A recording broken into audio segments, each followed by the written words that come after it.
पुरानी बस्ती की खामोश गलियों में एक झोपड़ी खड़ी थी, जिसके अंदर एक औरत दिन रात दुआ करती रहती थी। लोग उसे सब्र वाली औरत कहते थे, क्योंकि उसने जिंदगी की हर सख्ती को खामोशी और शुक्र के साथ बर्दाश्त किया था। मगर उसकी आजमाइश अभी बाकी थी। वह औरत एक गरीब मजदूर की बीवी थी। शौहर दिन भर खेतों में काम करता, मगर इतनी कमाई न होती कि घर का चूल्हा रोज जल सके। कई दिन ऐसे भी गुजर जाते जब वह और उसके बच्चे भूखे सोते। फिर भी औरत के होंठों पर शिकायत नहीं आती थी। गांव वाले हैरान रह जाते कि इतनी तंगी के बावजूद उस औरत के दिल में शिकवा नहीं। वह हमेशा कहती, अल्लाह ने जो दिया है वही बेहतर है। लोग अक्सर उसकी झोंपड़ी के पास से गुजरते और उसकी आंखों में अजीब सा नूर देखते, जो सब्र की निशानी था। एक दिन अचानक सख्त कहत पड़ गया। बारिशें थम गईं, खेत सूख गए और कुएं खाली हो गए। गांव वाले परेशान हो गए। सबने अपनी जमा पूंजी निकाल ली, लेकिन सब्र वाली औरत के पास कुछ भी न था। उसकी झोंपड़ी में सिर्फ आधी रोटी बची थी। रात को बच्चों ने रोटी मांगी। औरत ने वह आधी रोटी 3 टुकड़ों में बांटी, खुद भूखी रही और बच्चों को खिला दिया। वह खामोशी से अपनी आंखों के आंसू छुपाती रही, ताकि बच्चे न समझ सकें कि मां भूखी है। यही उसका सब्र था। शौहर ने मायूसी से कहा कि शायद अब भूख हमें मार डालेगी, मगर औरत ने नरमी से कहा, अल्लाह पर भरोसा रखो, वह जरूर कोई रास्ता निकालेगा। शौहर खामोश हो गया।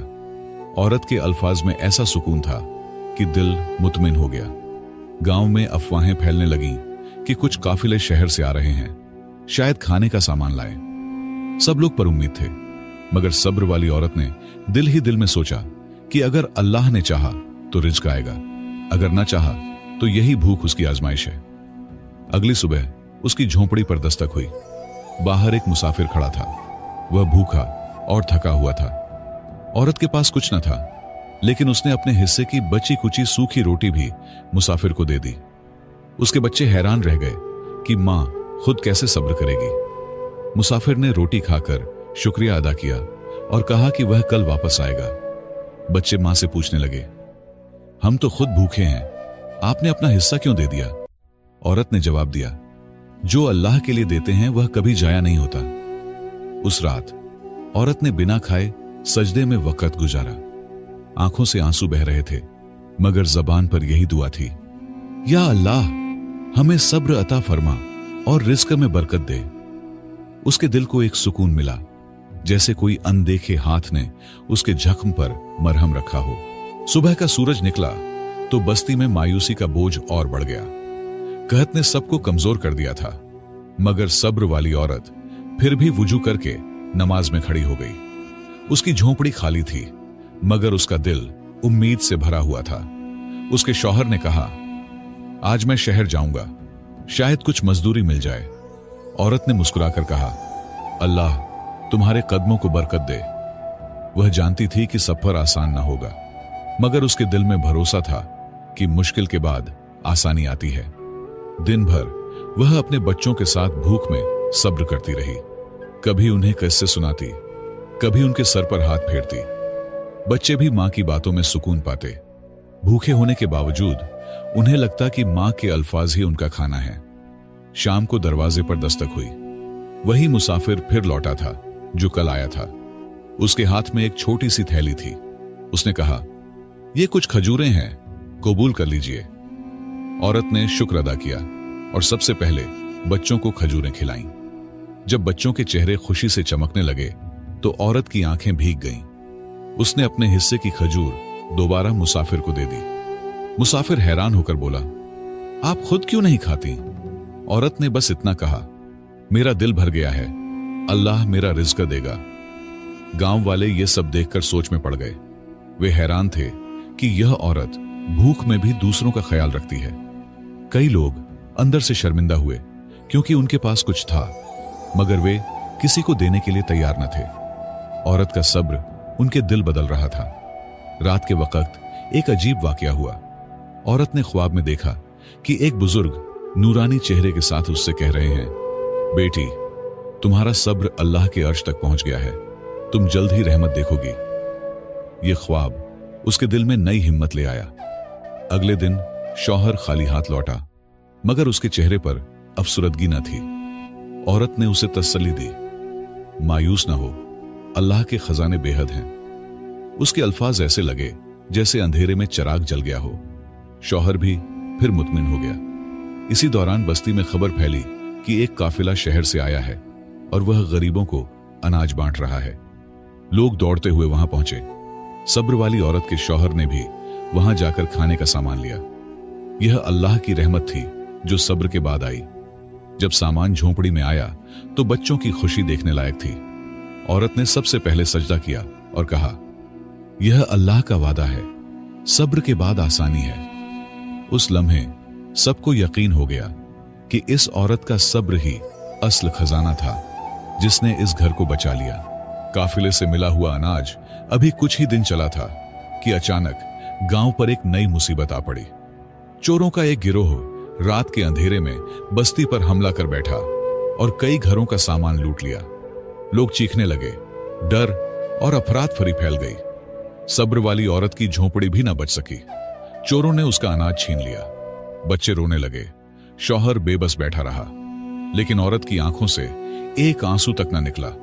उसने बस इतना कहा, यह भी अल्लाह की आजमाइश है, वह चाहे तो सब वापस दे दे। गांव वाले औरत की बर्दाश्त देखकर हैरान रह गए। दूसरे लोग चीख पुकार कर रहे थे, मगर वह खामोशी से सब्र करती रही। वह जानती थी कि जो चीज अल्लाह के रास्ते में जाए या आजमाइश में छिन जाए, उसके बदले में बड़ा अजर मिलता है। चोर बस्ती छोड़कर चले गए, मगर दिलों पर जख्म छोड़ गए। औरत ने अपने शौहर और बच्चों को तसल्ली दी, गम न करो, अल्लाह के खजाने कभी खत्म नहीं होते। हो सकता है यह नुकसान ही किसी बड़ी भलाई का जरिया हो। उसकी बातों ने सबको सुकून दिया। अगली सुबह औरत के शौहर ने फैसला किया कि वह करीबी शहर जाकर मजदूरी करेगा ताकि बच्चों के लिए कुछ कमा सके। औरत ने दुआ दी और कहा, रास्ते में कुरान की आयतें पढ़ते रहना, ये तुम्हारी हिफाजत करेंगी। उसकी बातों में अजीब यकीन था। शौहर के जाने के बाद औरत ने झोंपड़ी को साफ किया, बच्चों को संभाला और खुद भूखी रहकर भी उन्हें किस्से सुनाती रही। गांव के कुछ लोग चुपके से उसे देखते और सोचते कि यह औरत इंसान है या कोई फरिश्ता जो कभी हिम्मत नहीं हारती। उसी शाम एक और मुसाफिर उसकी झोंपड़ी के दरवाजे पर आया। वह जख्मी और भूखा था। औरत के पास कुछ न था, मगर उसने बच्चों के लिए रखी आखिरी रोटी भी उसे दे दी। बच्चे हैरान रह गए। मां ने कहा, जो दूसरों के लिए कुर्बानी देता है, अल्लाह उसे भूखा नहीं रखता। मुसाफिर ने रोटी खाकर कहा, अल्लाह आपके सब्र को कबूल करे। आप नहीं जानती, मैं एक ताजिर हूं, कल अपने काफिले के साथ वापस आ रहा हूं। आपकी मेहमान नवाजी कभी भुलाई नहीं जा सकती। यह सुनकर औरत के दिल में उम्मीद की एक नई रोशनी जाग उठी। रात को औरत ने दुआ में हाथ उठाए। आंखों से आंसू बह रहे थे, मगर दिल में अजीब सुकून था। उसने कहा, या अल्लाह, यह तंगी भी तेरी तरफ से है और आसानी भी तुझी से है। मुझे साबित कदम रख और मेरे बच्चों को महफूज रख। सुबह सवेरे गांव में एक बड़ा काफिला दाखिल हुआ। ऊंटों पर सामान लदा हुआ था। वही ताजिर मुस्कुराते हुए बोला, यह काफिला तुम्हारी बस्ती के लिए है और खास तौर पर तुम्हारे घर के लिए। सब हैरान रह गए कि जिस औरत ने सब कुछ खो दिया था, अल्लाह ने उसे सबसे ज्यादा नवाज दिया। काफिला बस्ती में दाखिल हुआ तो लोग खुशी से झूम उठे। हर घराने को अनाज, कपड़े और जरूरत का सामान मिला। लेकिन जब सब्र वाली औरत की झोंपड़ी की बारी आई तो ताजिर ने एक खास संदूक भेजा जिसमें सोने के सिक्के और कीमती कपड़े रखे थे। बस्ती के लोग हैरान रह गए। किसी ने कहा, यह औरत तो सबसे गरीब थी, यह सब इसके लिए क्यों? ताजिर ने जवाब दिया, इस औरत ने भूख में भी दूसरों को दिया। अल्लाह ने मेरे दिल में डाला कि इसका हक ज्यादा है। सबके दिल पिघल गए। बच्चे खुशी से चीखने लगे। शौहर की आंखों में आंसू आ गए, मगर औरत खामोश रही। उसने संदूक को देखकर बस इतना कहा, यह सब अल्लाह की अमानत है, हम इसके मालिक नहीं। उसकी जुबान से शुक्र के अल्फाज ही निकले। न घमंड था न फख्र। अब गांव के बड़े लोग जो पहले खुदगर्ज और दुनिया परस्त थे, उस औरत के पास आने लगे। वे कहने लगे, हमें भी सब्र और शुक्र का सबक सिखाओ, क्योंकि तुम्हारा हाल देखकर हमारी आंखें खुल गईं। औरत मुस्कुराकर कहती, ये सब किताबों से नहीं, आजमाइशों से मिलता है। दिन गुजरते गए। औरत के पास दौलत आ गई, लेकिन उसकी जिंदगी न बदली। वह अब भी दूसरों को खिलाती, यतीमों का सहारा बनती और अपनी झोपड़ी को सबके लिए पनाहगाह बना देती। बस्ती के लोग उसे अल्लाह की बंदी कहने लगे, क्योंकि वह हर चीज अल्लाह के लिए करती थी। एक दिन अचानक खबर आई कि वही चोर जिन्होंने बस्ती को लूटा था अब दोबारा करीब आ रहे हैं। लोग खौफजदा हो गए। सबने औरत से दुआ की दरख्वास्त की। वह वुजू करके सजदे में गिरी और कहा, या अल्लाह, इस बस्ती को बचा ले, इनके दिल बदल दे। अजीब मौजज़ा हुआ। चोर जब बस्ती में दाखिल हुए तो औरत के घर के सामने रुक गए। उनके सरदार ने कहा, यह वही औरत है जिसने भूख में भी मुसाफिरों को खिलाया। हमें अपने गुनाह याद आ गए हैं। हम सब तौबा करते हैं और आपके कदमों में लूटा हुआ सामान रख देते हैं। बस्ती के लोग हैरान थे।